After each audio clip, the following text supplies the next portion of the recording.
Hello friends! In this video, I will guide you through how to fix Epic Games' slow update and download speeds. First, open the Epic Games launcher and navigate to the top right to access your profile. Then click on Settings. Within the settings, scroll down to Downloads and Installs and select Go to Download Settings. Turn on the Limit Download Speeds option, then set all values to 0 and close the settings. If the issue persists, go back to the download settings and adjust the limit to 1,000 for each setting. Close the settings and check if the issue is resolved.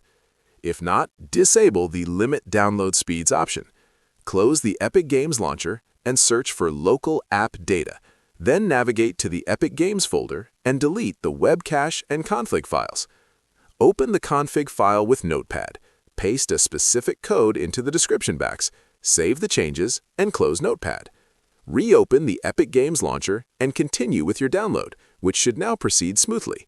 Thank you for watching Quick Tweak.